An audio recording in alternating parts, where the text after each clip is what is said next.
ಮಣ್ಣಿರಾಯದಲ್ಲಿ ಅದ್ಭುತವಾದ ಪ್ರಾಡಕ್ಟ್ ಭೂ ಜ್ವರಗಳನ್ನ ಭೂ ಸಂಜೀವಿನಿ. ಸ್ನೇಹಿತರೆ, ಮಾರ್ಕೆಟ್ ಅಲ್ಲಿ ಈಗ ಮನುಷ್ಯರಿಗೆ vitamin D, vitamin A, vitamin B, vitamin E, vitamin C, ಈ ತರ ಒಂದೊಂದು ಬಾಕ್ಸ್ ಅಲ್ಲಿ ಒಂದೊಂದು ವಿಟಮಿನ್ಸ್ ಬರುತ್ತೆ.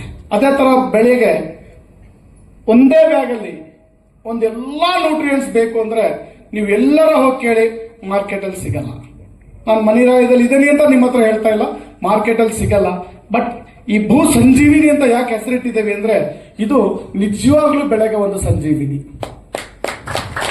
ಕಾರಣ ಈ ಒಂದು ಉತ್ಪನ್ನದಲ್ಲಿ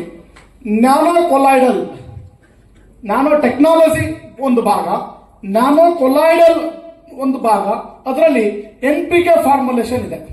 NPK ಫಾರ್ಮುಲೇಷನ್ ನೈಸರ್ಗಿಕ ನೈಟ್ರೋಜನ್, ಫಾಸ್ಫರಸ್ ಮತ್ತು ಪೊಟ್ಯಾಷಿಯಂ ನ್ಯಾನೋ ಆಕಾರದಲ್ಲಿ ತರುವ ಮೂಲಕ ವೇಗವಾಗಿ ಪರಿಣಾಮಕಾರಿಯಾಗಿ ಒಂದು ಬೆಳೆಗೆ ಅವೈಲೇಬಲ್ ಆಗುತ್ತೆ. NPK. ನಾನು ಇದನ್ನ ಮಾತ್ರ ಎಕ್ಸ್ಪ್ಲೈನ್ ಮಾಡ್ತೀನಿ, ಬೇರೆ ಯಾವ ಪ್ರಾಡಕ್ಟ್ ನ ಹೆಚ್ಚಿಗೆ ಎಕ್ಸ್ಪ್ಲೈನ್ ಮಾಡಕ್ ಹೋಗಲ್ಲ. NPK ನೈಟ್ರೋಜನ್, ಫಾಸ್ಫರಸ್, ಪೊಟ್ಯಾಷ್ ಇದು ಪ್ರಧಾನ ಪೋಷಕಾಂಶಗಳು ಅಂತ ಕನ್ನಡದಲ್ಲಿ ಹೇಳ್ತಾರೆ. ಏನಂತ ಹೇಳ್ತಾರೆ? ಪ್ರಧಾನ ಪೋಷಕಾಂಶಗಳು, ಮ್ಯಾಕ್ರೋ ನ್ಯೂಟ್ರಿಯೆಂಟ್ಸ್ ಅಂತ ಮೊದಲನೇ ಭಾಗ.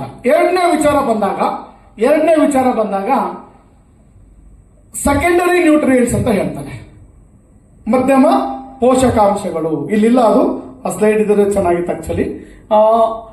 Calcium, sulphur, magnesium, calcium, sulphur, magnesium ಇದು ಮಧ್ಯಮ ಪೋಷಕಾಂಶಗಳು. ಇದರೊಳಗಡೆ ಅದು ಪ್ಲಾನಿಂಗ್ ಇದೆ.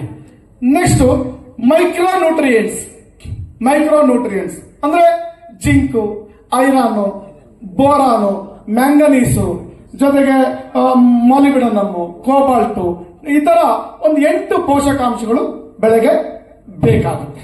ಕ್ಲಿಯರಾ?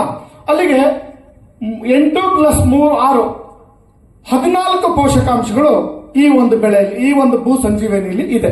ಇದು ಬಿಟ್ಟರೆ ಪೋಷಕಾಂಶಗಳು ಅಂತ ಬೇಕಾಗೋದು ಆಕ್ಸಿಜನ್, ಹೈಡ್ರೋಜನ್ ಮತ್ತೆ ಕಾರ್ಬನ್.